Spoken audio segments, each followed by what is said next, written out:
initié par Caroline Acohuva, adjointe au maire, et par Linda Touka, l'agent responsable du CCRS, soutenu par le major H de la gendarmerie nationale et par le brigadier chef principal de la police municipale de Tassin, Dominique Geoffrey, ici présent, ainsi que par plusieurs associations locales, une campagne de sensibilisation sur les violences interfamiliales et particulièrement sur la problématique des femmes battues s'est déroulée en 3 étapes.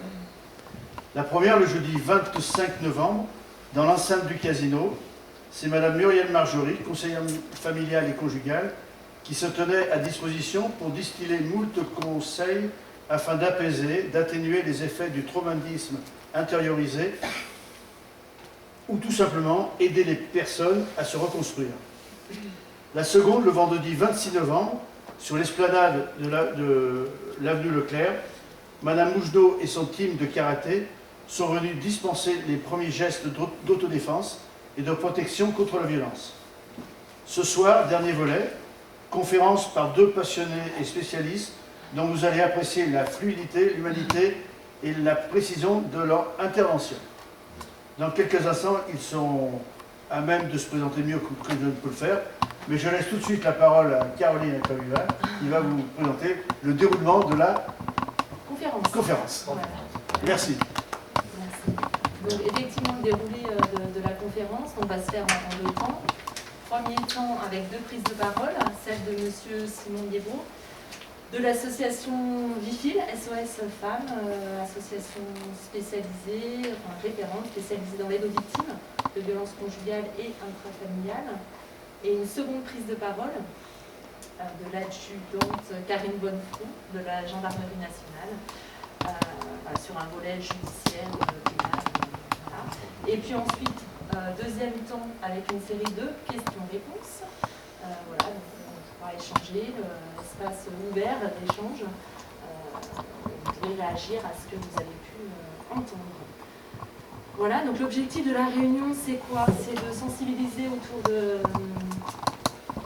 la thématique de la violence, des violences, puisqu'elles sont multiples. Les violences sont un fléau. Le fléau perdure, il dure, il tue. Depuis le 1er janvier 2021, 106 femmes sont décédées sous les coups de leurs compagnons ou ex-compagnons. Donc le but, c'est que nous toutes et nous tous, qu'on soit victimes, proches de victimes, professionnels, qu'on soit en mesure, enfin qu'on ait à minima un certain niveau d'information pour pouvoir nous protéger, protéger les autres, dénoncer, donner l'alerte et sauver des vies. Voilà, je vous remercie et merci encore d'être présent. Voilà, place à la réunion. Merci. C'est parti. Je garde le micro, ça vous convient? Ça m'évite de porter la voix, je me lève aussi, je préfère. Bonjour à tous et à toutes. Simon Liébaud, chargé de mission à l'association Vifil SOS Femmes, violence intrafamiliale, femmes, information, liberté, le SOS Femmes du Rhône. Affilié à la Fédération nationale Solidarité Femmes qui porte le 3919, voilà, pour un petit peu resituer. On va assez vite rentrer dans le vif du sujet, voilà, l'approche des problématiques de violence au sein du couple. On va déjà s'attacher à essayer de comprendre de quoi on parle. J'ai commencé par 2 définitions que je vous laisse découvrir. Je vais juste en tout cas mettre en avant certains mots qui me paraissent, voilà, je ne vais pas reprendre la définition, je vous laisse vraiment la découvrir avec vos yeux. Voilà, le mot processus, il est important, le mot processus, parce que la violence conjugale s'inscrit dans une relation. Voilà. Et dans cette relation, il se passe énormément de choses, il se passe une rencontre, il se passe une relation amoureuse, et le processus aussi signale que nous ne sommes pas face à un fait isolé. Voilà. On aura l'occasion quand même de revenir dessus. Le mot processus aussi, là vous avez 2 définitions de ce qu'on peut nommer en tout cas la violence conjugale, mais assez vite quand on accompagne, quand on rencontre une victime, on s'aperçoit que c'est pas aussi simple qu'une définition posée sur une diapo. Voilà. Comportement agressif, violent et destructeur, voilà, sans ambiguïté aucune. Et puis la définition de droite met en avant la manifestation des rapports de force historiquement inégaux entre les hommes et les femmes. Voilà. On est face à une réalité cruelle où sur l'ensemble des plaintes qui sont déposées par les victimes au sein des forces de l'ordre par an. On a à peu près 86 à 90, en tout cas dans le cadre d'un fait conjugal, porté par des femmes. Donc effectivement, la violence conjugale est la conséquence d'une domination, en tout cas d'une domination d'un homme qui se donne le droit de pouvoir soumettre et dominer au sein du couple. Voilà, c'est aussi très intéressant aussi, ça fait aussi écho en tout cas nous en tant qu'aidants, à pouvoir aussi s'interroger pourquoi on rencontre, pourquoi on accueille un récit de vie compliqué où madame est en train de témoigner des faits de violence qu'elle peut vivre au sein de son couple. C'est aussi intéressant de se dire que la violence conjugale est une des conséquences, en tout cas de la société patriarcale. Alors, quelques données épidémiologiques. Vous avez noté les 107 femmes, voilà. Je pense que quand j'ai fait mon PowerPoint, on était à 105. C'est aussi intéressant de noter que les chiffres avancent malheureusement trop vite. En 2021, ça m'a paru aussi important de pouvoir parler de la dispute. Voilà. La dispute est le premier motif qui conditionne le passage à l'acte.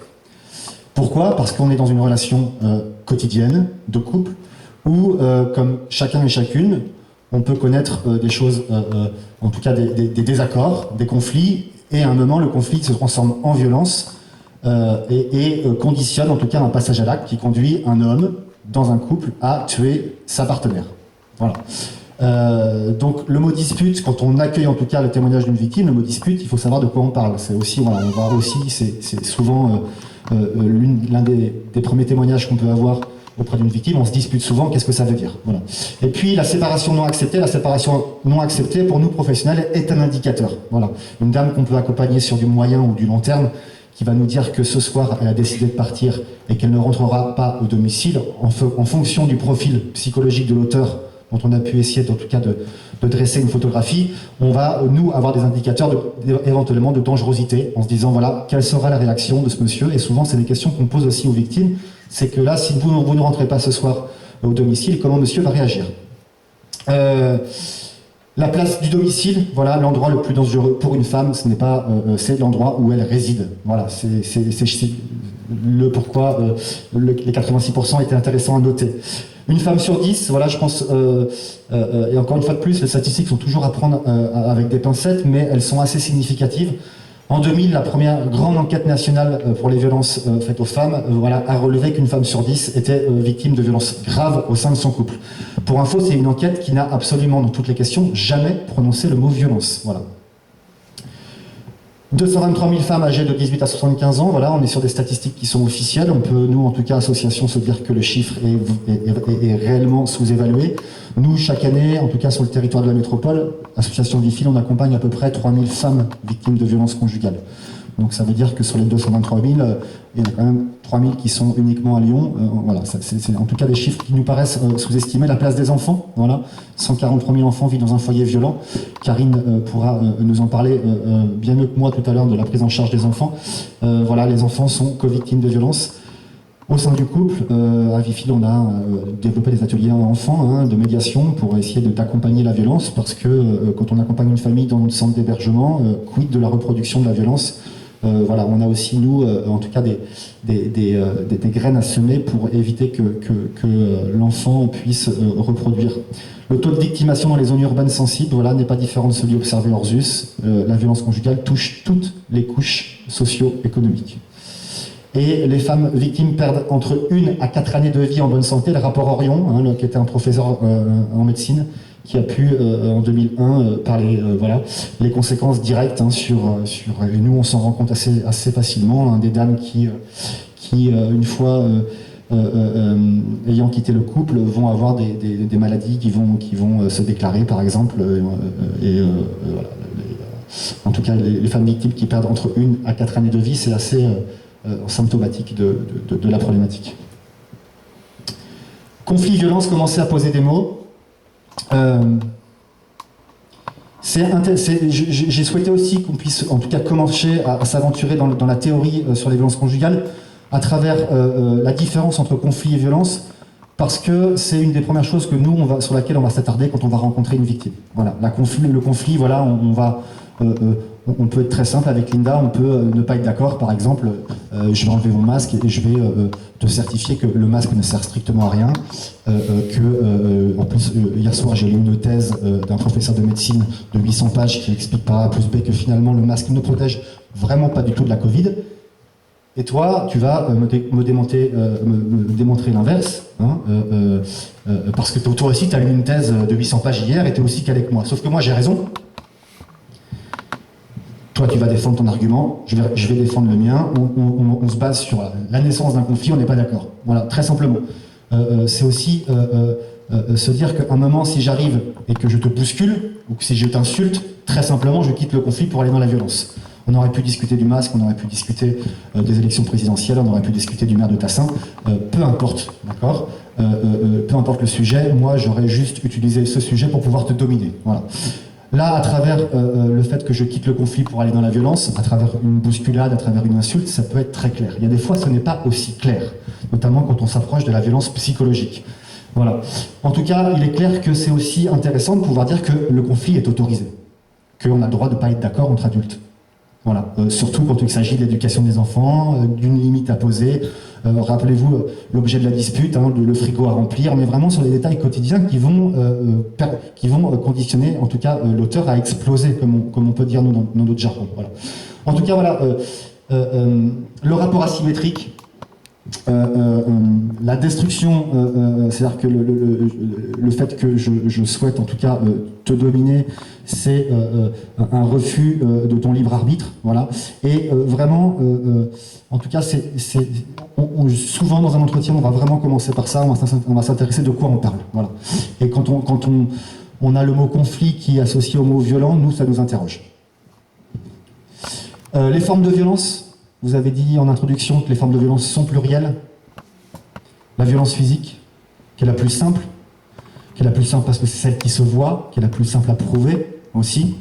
J'ai pu noter une série de verbes à l'infinitif, hein, c'est des verbes que l'on peut en tout cas nous avoir comme témoignage, où vous remarquez assez simplement l'escalade entre une bousculade et le fait de griffer, et le fait de ligoter, et le fait de brûler. Voilà, il y a une série d'étapes aussi. On verra aussi tout à l'heure que la violence conjugale s'inscrit dans un cycle qui ne cesse de s'accélérer avec les violences qui ne cessent d'augmenter. La violence verbale qui est souvent précurseur de nombreuses autres violences.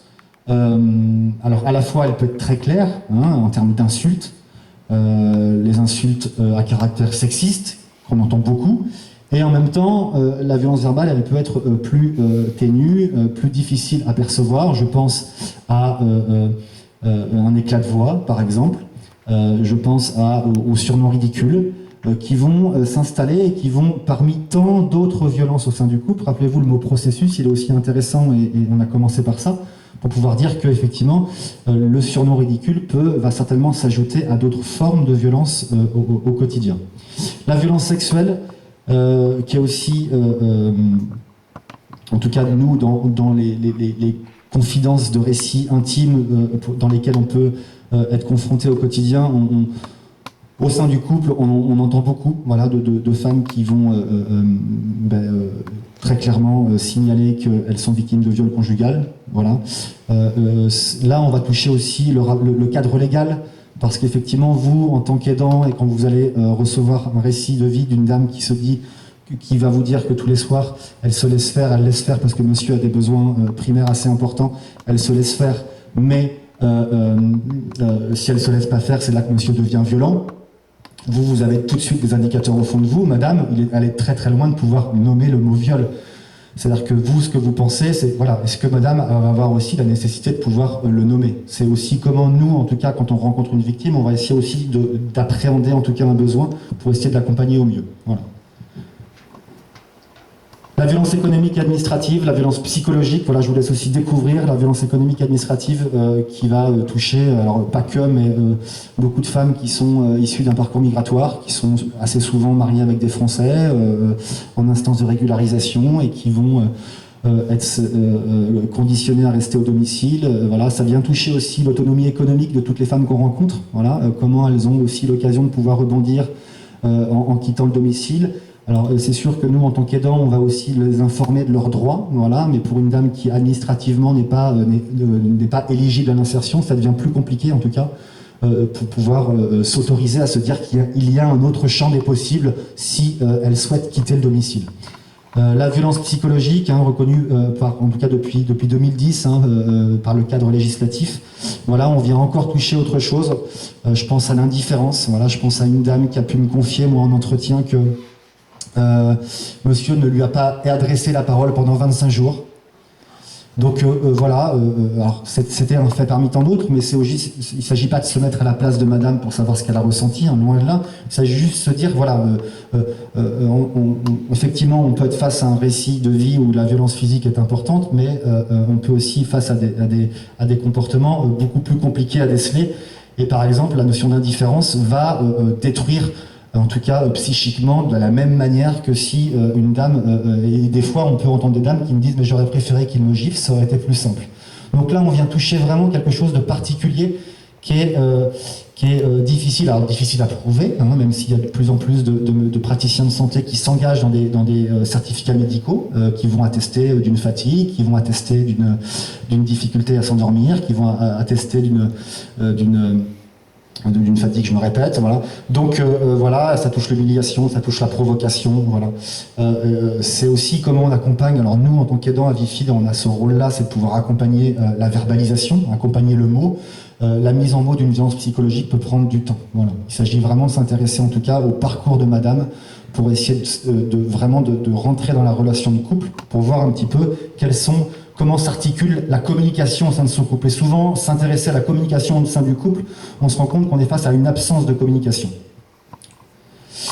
Alors le cycle de la violence, il est primordial de façon à ce que vous puissiez comprendre comment une femme peut à un moment être désespérée après une agression, avoir envie de quitter son couple, et puis une semaine après ou quelques jours après ou quelques heures après être dans une autre dynamique. Voilà.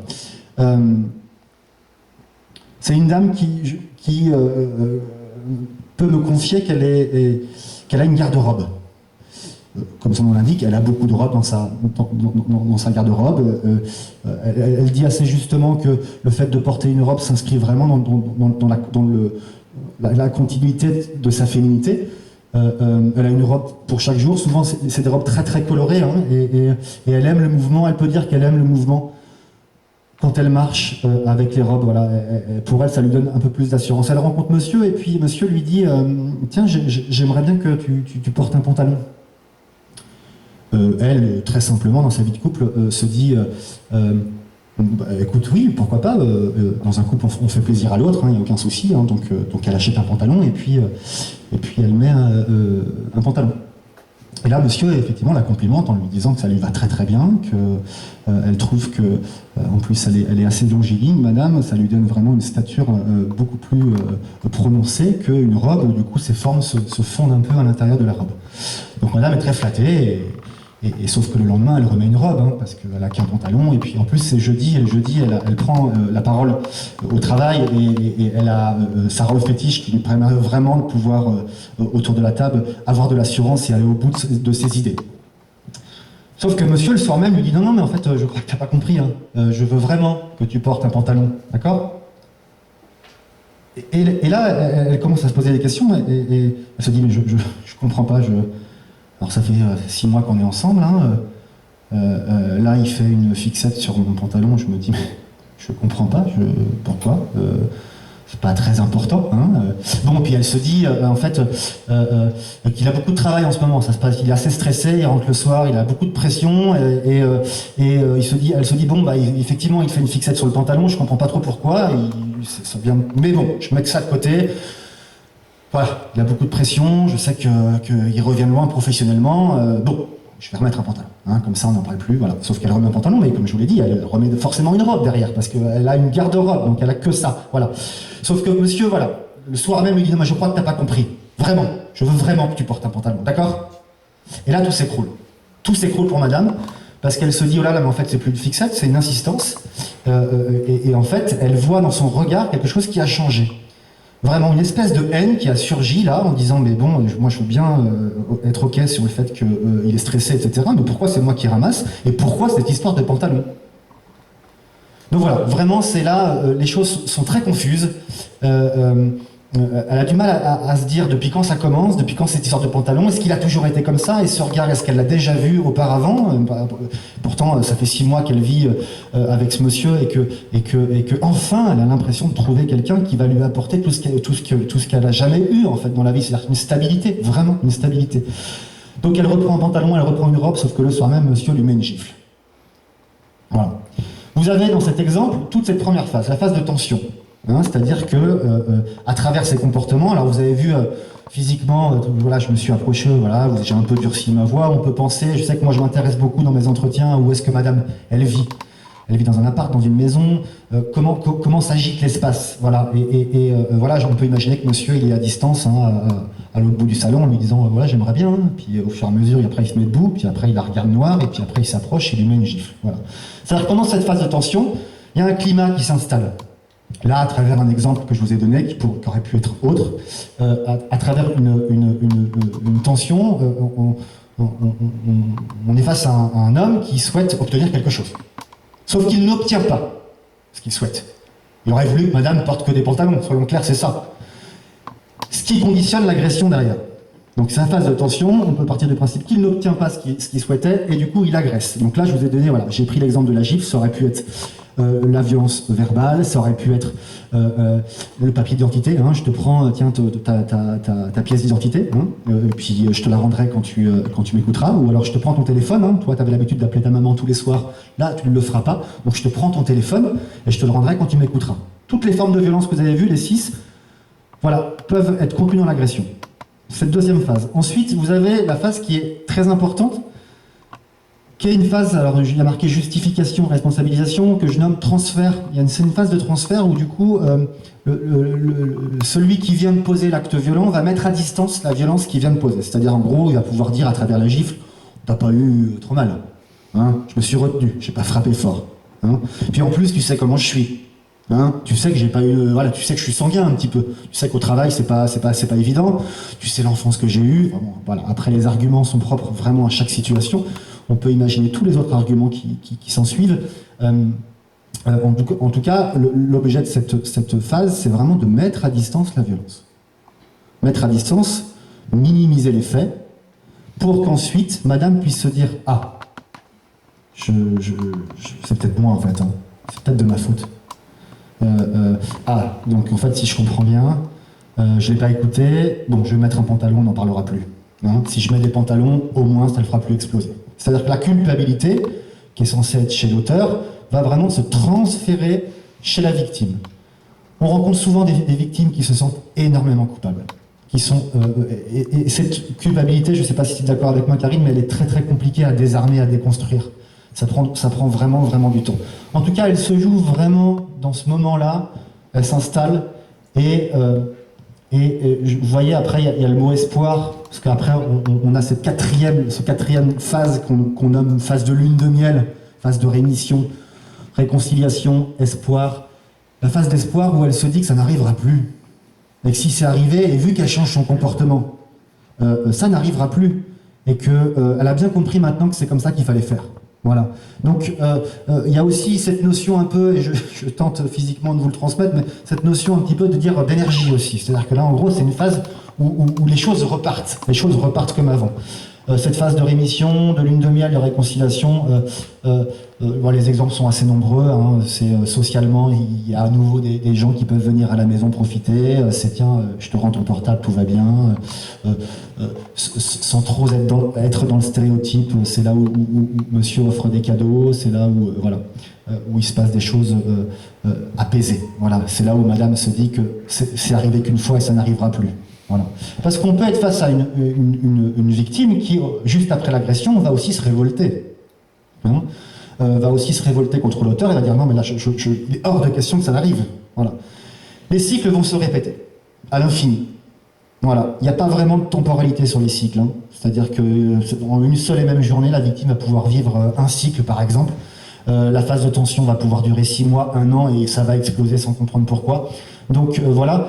En tout cas, ça peut vous donner, en tant qu'aidant, en tant que proche, en tant que personne, des éléments de compréhension. Et moi, j'ai des échanges très intéressants avec les services sociaux de proximité qui eux, sont dans un accompagnement global et régulier, qui vont rencontrer une dame qui va arriver, qui va dire là, c'est pas possible, il faut que je parte, c'est un papa c'est un père qui s'occupe pas de ses enfants, on pleure tout le temps, etc., etc., et qui va vraiment dans une dynamique de départ, et la semaine d'après, qui va complètement nier les faits et dire que tout va bien. Voilà.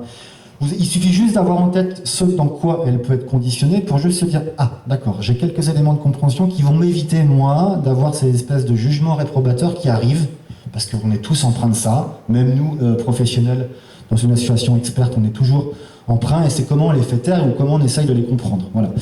Ces cycles se répètent vraiment à l'infini, et les violences vont s'intensifier, surtout. On peut être face à une femme qui au départ va résister, va s'opposer, la capacité de résistance va s'amenuiser, voilà.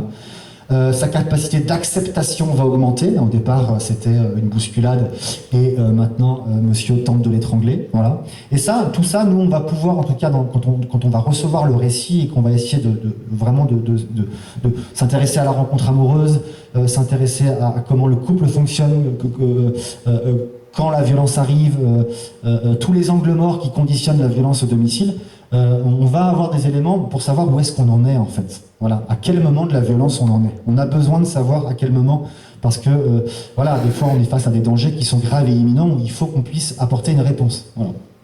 Voilà. La phrase en dessous, les enfants co-victimes vivent le cycle de la même manière que les adultes, parce que les enfants sont à prendre en charge là-dedans. C'est-à-dire qu'un enfant voilà, je pense à l'enfant doudou, par exemple, qui va avoir accès, qui va être confident de madame et qui va avoir accès à tous les ressentis.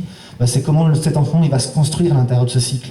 Parce qu'avoir une maman qui va venir dire qu'il faut partir et le lendemain qui va se réveiller avec le sourire, un enfant, c'est comment il va arriver moralement à se dire oh là, où est-ce que j'en suis et qu'est-ce qui est vrai et qu'est-ce que j'écoute, etc. Toutes les petites questions qui favorisent en tout cas la construction, les bases en tout cas physiologiques chez l'enfant. Voilà.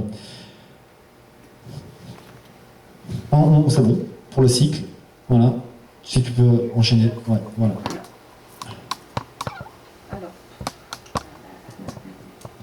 Alors concernant le cycle, je vous donne juste quelques petites indications sur l'intervention des forces de l'ordre. Après, je vous donnerai plus d'explications, mais vous l'aurez bien compris, nous, les victimes, vont s'adresser à nous au moment de l'agression, soit au moment même de l'agression, soit dans les heures ou les jours qui suivent l'agression. Cette phase de justification, on l'observe nous aussi très bien. Et ce transfert, comme a pu le dire Simon, ce transfert sur la victime, on le constate avec les auteurs lorsqu'ils sont en garde à vue. Ça n'est jamais de leur faute. C'est toujours en raison d'un élément extérieur, le travail, la fatigue, mais bien évidemment, dans la majeure partie des cas, c'est la compagne ou ce sont les enfants. Donc, la phase de réconciliation, pour nous, c'est une phase qui est très compliquée. Parce que si on n'a pas terminé tous nos actes de procédure qui impliquent une participation de la victime, que ce soit son audition, mais également un rendez-vous avec le médecin légiste ou un rendez-vous pour une expertise psychiatrique, et que le couple est déjà rentré dans cette phase de réconciliation, c'est une victime qui n'est plus du tout dans la coopération avec nous dans le cadre de la procédure. Donc c'est vrai qu'on nous demande de travailler le plus vite possible. Alors en termes d'audition, l'audition dépend de nous, donc on va pouvoir l'auditionner très rapidement, mais un rendez-vous auprès d'un médecin légiste ou auprès d'un psy, ça va dépendre de ce professionnel-là. Donc il peut arriver qu'on ait des rendez-vous, qu'on parvienne à obtenir ce rendez-vous, mais que le couple soit déjà rentré dans cette phase de lune de miel, dans cette phase de réconciliation, et là la victime ne donne pas suite. Nous lui prenons les rendez-vous, elle ne se présente pas. Et la difficulté quand on a une victime qui ne se présente pas à cet examen médical ou à cette expertise psy, c'est que pour nous, c'est clairement un manque de preuves. Ça ne veut pas dire que la victime n'a pas subi, mais dans le cadre de la procédure pénale, nous sommes obligés d'évaluer la gravité de ces violences. Et pour évaluer la gravité de ces violences, on parle d'ITT. Cette ITT ne peut être déterminée que par un médecin. À partir du moment où la victime ne se rend pas à ses examens médicaux, on est d'accord qu'on est toujours sur une infraction de violence au sein du couple, mais on risque de devoir rebasculer sur des faits de violence sans ITT, même si, quand nous avons eu cette victime en audition, nous avons pu constater des traces de violence. Donc on va travailler nous aussi sur la prise de clichés photographiques, parce qu'il est important de pouvoir matérialiser les hématomes, notamment lorsqu'ils apparaissent.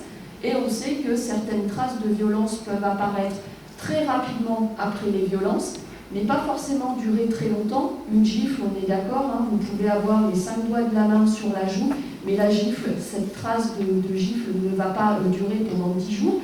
Et à côté de ça, vous pouvez aussi avoir des traces qui vont apparaître à quelques heures ou des fois quelques jours après les violences.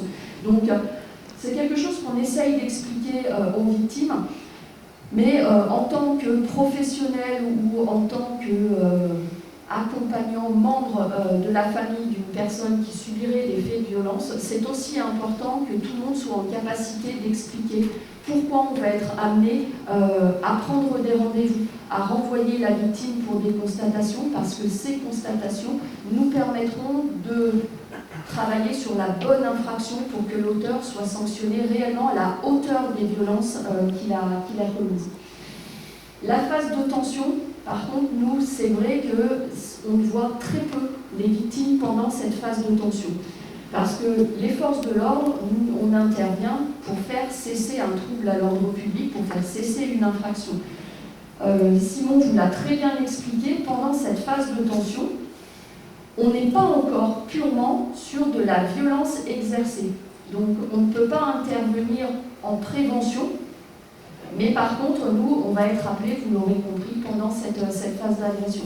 Donc pendant les formations que je dispense à mes camarades de brigade territoriale, c'est un cycle qu'on leur demande, qu'on leur explique et qu'on leur demande d'intégrer.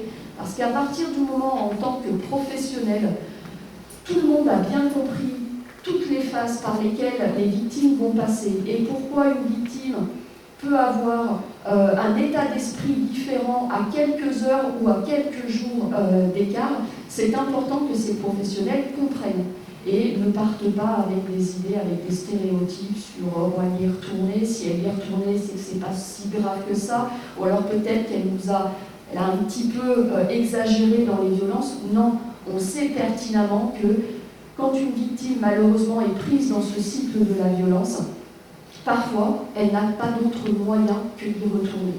Et là aussi, nous, on va chercher à comprendre pourquoi elle a dû retourner. Donc il y a différentes explications, il n'y a pas de souci, on peut les entendre, mais il est important de comprendre pourquoi une victime peut avoir des réactions différentes. Ça ne veut pas dire qu'elle nous a menti, ça ne veut pas dire qu'il ne s'est rien passé, mais on est vraiment dans des situations où ce cycle-là, il est essentiel de bien l'intégrer. Juste la diapo d'après, s'il te plaît. Voilà. Juste pour parler d'emprise et conclure et passer la main, Karine. La conséquence, en tout cas, la stratégie pour l'auteur, c'est de détruire. On est sur une destruction, alors, sous toutes les formes de violence dont on a pu voir, mais on est sur une destruction identitaire, principalement. Nous, c'est un des premiers travaux qu'on essaye de mener quand on rencontre une victime, c'est la place du je, J-E. Qui vous êtes? Qu'est-ce que vous pensez? On est sur des choses quotidiennes. Hein. Je fais, j'ai besoin, j'ai envie. C'est vraiment les premières choses qu'on tente de remobiliser. Voilà. Et si on doit préparer un dépôt de plainte, bah, c'est aussi être en capacité pour madame de pouvoir retracer les faits chronologiques. Alors que quand une victime est vraiment dans un circuit quotidien qui qui va annuler son altérité, qui va la priver de libre arbitre, qui va faire en sorte qu'elle n'est capable de rien décider. C'est comment on a, nous, en tout cas, la capacité de pouvoir en tout cas, la remobiliser. Et ça passe vraiment par une verbalisation de tout ce qu'on a pu voir avant, c'est-à-dire toutes les diapos qu'on a pu voir. On va revenir sur toutes les formes de violence vécues. On va éventuellement prendre un papier, un crayon et dessiner avec madame le cycle de la violence de façon à ce qu'elle puisse elle-même se dire oui, effectivement, ça pour moi, ça évoque ce que je vis au quotidien. Et puis, l'emprise, elle est intéressante parce que à chaque fois, on est face à une situation d'emprise à des degrés divers, on est d'accord. En tout cas, juste l'emprise, elle se situe en deux phases. On a une première phase qui est la phase de séduction, hein, la rencontre. Nous, on s'intéresse beaucoup à la rencontre. C'est-à-dire comment vous l'avez rencontré, monsieur. C'est pour nous avoir des indicateurs. Voilà. Et cette phase de séduction, quand on est face à une séduction narcissique d'une dame qui a été séduite, c'est aussi intéressant de lui poser la question, oui, mais monsieur, par rapport à vous, comment ça s'est passé? Et souvent, dès le fait de pouvoir verbaliser la rencontre, c'est le début d'une prise de conscience en disant « Ah oui, effectivement, moi j'ai été de mon côté séduite par un homme qui, je sais pas, hein, qui parlait bien, qui avait un travail, qui avait un appartement, qui en tout cas, qui là incarnait cette figure de quelqu'un qui allait pouvoir peut-être me sauver, quelque part. Est-ce que lui, il a été dans cette même dynamique? Et souvent, elle commence à se dire « Oui, effectivement, c'est qui j'étais au moment de la rencontre et qui je suis maintenant. » Voilà. C'est aussi intéressant d'indiquer que l'emprise empêche assez souvent la femme de se révolter contre l'abus qu'elle subit. Vous savez, nous on est beaucoup interrogés par des proches au téléphone qui nous disent mais on a tout fait, on a tout fait. Et en fait, elle veut pas. Voilà. Et c'est comment on arrive à une des stratégies, je vous ai dit tout à l'heure, c'est de pouvoir détruire, mais c'est aussi de pouvoir, une des conséquences, c'est l'isolement social, amical, familial. Nous, le seul mot qu'on peut transmettre à l'entourage, c'est rester présent, parce que si vous quittez du coup la personne, c'est aller dans la même dynamique que la stratégie de l'auteur. Voilà. Mais voilà, la rendant obéissante jusqu'à protéger son agresseur. Tu en parlais tout à l'heure, des dames qui vont pouvoir déposer plainte et qui après vont revenir sur les faits. Voilà.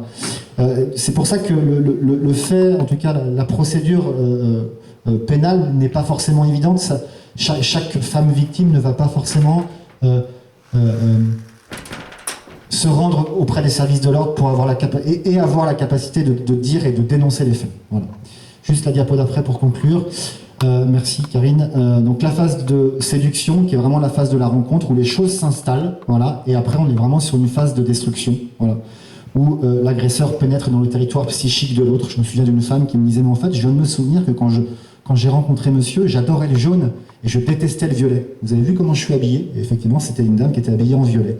Et juste à travers cet exemple de couleur, c'est juste pour aussi montrer que c'est des dames qui sont complètement dépossédées de ce qu'elles étaient vraiment avant la rencontre avec leur agresseur. Voilà. Alors, ils pensent en elle, pour elle, il n'y a plus de frontières, l'auteur isole, contrôle les informations reçues. Voilà. Et la victime est programmée et peut rester sous emprise. Voilà. La place de l'addiction, la dépendance en partenaire, c'est des choses, voilà, on fait face à ça. C'est souvent des choses qui sont compliquées à concevoir en tant qu'aidant, en disant, attendez, pourquoi êtes-vous amoureux d'un monsieur qui vous fait du mal? C'est une des questions qu'on peut poser aussi, hein, et alors on n'attend pas forcément de réponse, mais on demande à ce que les victimes, on les invite à ce qu'elles puissent elles-mêmes, dans leur parcours de reconstruction, dans leur parcours de désengagement de la violence vécue, trouver un élément de réponse. C'est vraiment pour nous important. Voilà, toute victime de violence conjugale est donc concernée par la question de l'emprise à des degrés divers. En tout cas, voilà, l'emprise, c'est aussi un terme qui a été beaucoup vulgarisé, hein, qu'on entend beaucoup dans les médias. Il faut juste, en tout cas, juste s'attarder à savoir, et encore une fois de plus, chaque situation de violence est unique et l'emprise sera vraiment à des degrés divers. La conséquence ultime de l'emprise, ce seront des dames qui sont complètement dissociées, hein, qui vont pouvoir être complètement, qui vont pouvoir avoir un niveau de tolérance à la violence complètement incroyable et difficilement, en tout cas, acceptable pour nous aidants qui allons recevoir le récit de vie et qui vont pouvoir nous dire non, mais en fait, moi, ça me permet de pouvoir penser à autre chose, à pouvoir penser à comment les enfants vont s'habiller le lendemain, de pouvoir penser à ce qu'il faut que je fasse comme course, voilà, qui sont complètement dissociés, c'est-à-dire qui sont complètement extérieurs à l'agression qu'elles peuvent subir au quotidien. Voilà. Là, on est vraiment sur des conséquences ultimes et sous une forme d'emprise totale. Toutes les situations qu'on rencontre, on n'est pas face avec l'emprise totale, mais en tout cas, l'emprise, une fois de plus, depuis le début, elle est aussi intéressante à pouvoir poser pour savoir de quoi on parle, vraiment. Voilà. Et je finirai juste par la diapo suivante, pas celle-ci, juste celle d'après, encore après, parce que ça, on va en parler. Juste pour revenir sur, merci Karine, sur l'association, sur savoir qui on est. J'ai parlé du centre d'hébergement, voilà, le service d'accueil, d'accompagnement, d'information, lieu d'écoute. C'est toutes les permanences d'accueil et d'écoute qu'on a sur le territoire de la métropole, qui permet à une dame de pouvoir venir sans rendez-vous, confier à un instant T, lorsqu'elle est prête, lorsqu'elle peut le faire, son récit. Souvent, c'est le début d'une rencontre. Cette première rencontre, c'est le début, en tout cas, d'un éventuel maillage avec les forces de l'ordre, d'un éventuel maillage avec le service social de proximité, pour essayer de voir comment nous, en tant qu'association spécifique, on peut répondre aux besoins. Ça concerne aussi le service d'aide aux victimes, parce que j'ai des collègues juristes qui vont accompagner les femmes victimes de violences conjugales, mais qui vont aussi accompagner toute victime d'infraction pénale. Voilà. Et qui fonctionnent de la même manière, sous forme de permanence, sans rendez-vous.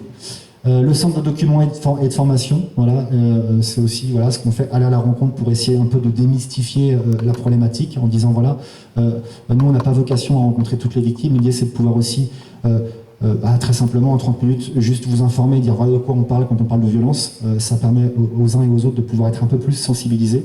Le dispositif d'astreinte 24-24, c'est un dispositif qu'on a mis en place avec les services de l'État, les services de police, les services de gendarmerie, le parquet, la préfecture de région depuis 2018, qui permet à n'importe quel moment du jour ou de la nuit que quelqu'un des forces de l'ordre puisse nous contacter sur un téléphone d'astreinte pour éventuellement mettre en sécurité une femme victime de violences conjugales sur le département, voilà, parce qu'on est face à un danger grave et imminent lié à un éventuel féminicide derrière. En 2020, on a mis en sécurité 92 femmes et 92 enfants, voilà, et là depuis le début de l'année, on doit être pratiquement à 80. Voilà, donc c'est un dispositif qui le nécessite. Juste, on est sur des conditions d'accueil en termes d'hébergement qui sont, en tout cas, des temps d'attente qui sont dramatiques sur Lyon. Donc le dispositif d'astreinte est une forme de réponse, hein, c'est un élément de réponse, mais la mise en sécurité ne correspond pas à toutes les femmes victimes. Quand on reçoit un appel des services de police ou de gendarmerie, on va coévaluer avec le collègue policier ou gendarme pour savoir si effectivement il y a une nécessité de mise en sécurité. La mise en sécurité, elle conditionne l'arrêt de travail, arrêt de scolarisation, ne plus être au domicile, rester caché, éviter l'accès à Internet pour être géolocalisable. Il y a toute une série de facteurs qui font que toutes les femmes ne sont pas prêtes à accepter ce genre de conditions. Voilà pour les différents services de l'association. Peut-être qu'avec les questions, on aura l'occasion d'en parler. Karine, je te repasse la main, j'ai été un tout petit peu plus long que prévu. Ah oui, effectivement. On va y arriver, il n'y a pas de difficulté. Alors, je repasse juste.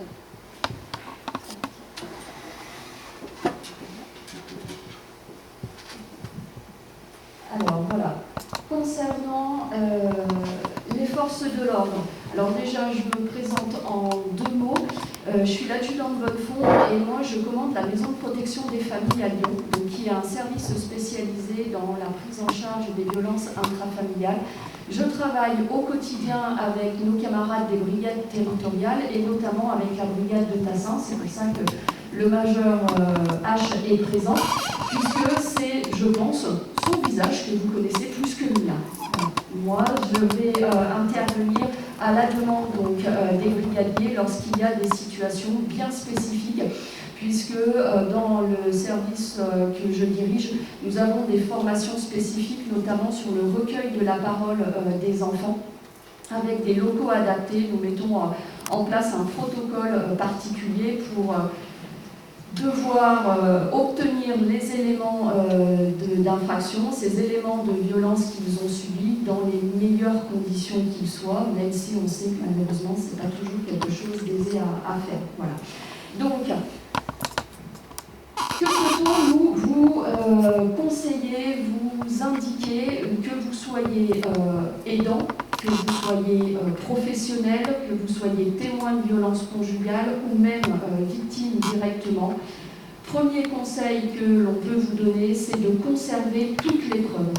Conserver toutes les preuves pour le jour où vous serez prête, ou si la victime n'est pas encore prête à dénoncer au niveau des forces de sécurité, qu'elle conserve tout, que ce soit les certificats médicaux, que ce soit les photos qu'elle a pu prendre de ses blessures, que ce soit les enregistrements qu'elle pourrait avoir, conserver réellement les preuves. Qu'elles prennent des clichés photographiques, des traces. D'accord ? Alors, ce que l'on conseille là aussi sur les clichés photographiques, c'est qu'on puisse la reconnaître sur ces photos. Ça ne sert à rien de prendre un hématome en gros plan si on ne voit pas sur quelle personne se trouve cet hématome. Donc ça peut être différents clichés photographiques. Il faut que les victimes en parlent. Il faut que les victimes en parlent à partir du moment où elles commencent à en parler, même si on sait que c'est le plus difficile. Mais à partir du moment où elles commencent à en parler, elles vont être de moins en moins isolées. Le phénomène d'emprise, malheureusement, va bloquer les victimes dans cette libération de la parole. Et c'est ce que l'auteur espère, bien évidemment, c'est que la victime n'ait plus personne à qui en parler. On sait que les victimes de violences conjugales sont isolées. L'isolement va commencer par un isolement professionnel avec l'interdiction par exemple d'avoir une activité professionnelle. Ensuite vous allez avoir un isolement par les amis qui vont être rabaissés, dénigrés. Et puis vous allez avoir ensuite un isolement par rapport à la famille. Et lorsqu'une victime est complètement isolée, qu'elle n'a plus personne à qui parler, et bien en fin de compte son seul repère c'est ce partenaire violent. C'est la garantie pour ce partenaire violent qu'elle n'ira pas se plaindre, qu'elle ne dénoncera pas. Donc il faut à tout prix rester en soutien. Rester en soutien, c'est ce que Simon a déjà évoqué. Il n'y a rien de pire qu'une victime qui n'a plus personne à qui se confier. Donc il faut à tout prix avoir, alors en tant que professionnel, les adresses. Ah, je crois que... Ouais, on va faire comme ça. Ouais. Oh, celui-là est plus fort. Donc il faut en tant que professionnel effectivement que vous ayez un petit peu votre boîte à outils, que vous connaissiez les associations d'aide aux victimes vers qui vous pouvez orienter, que vous ayez ces conseils simples, parce que vous allez voir ce que je vais vous donner là en quelques minutes, vous le savez déjà normalement, c'est quelque chose que l'on met en pratique, il n'y a rien d'extraordinaire, il faut simplement que les victimes soient accompagnées, qu'elles soient bien conseillées, et quand elles sont orientées, qu'elles soient orientées vers des professionnels qui sont formés à la prise en charge de cette problématique.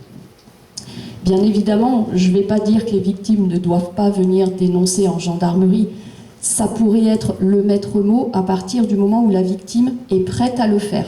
C'est pour ça que nous, on travaille énormément en collaboration avec l'association Vifil, parce que lorsque vous avez une victime qui refuse catégoriquement de dénoncer les faits de violence auprès d'une gendarmerie ou d'un commissariat, si vous insistez, vous risquez de la braquer.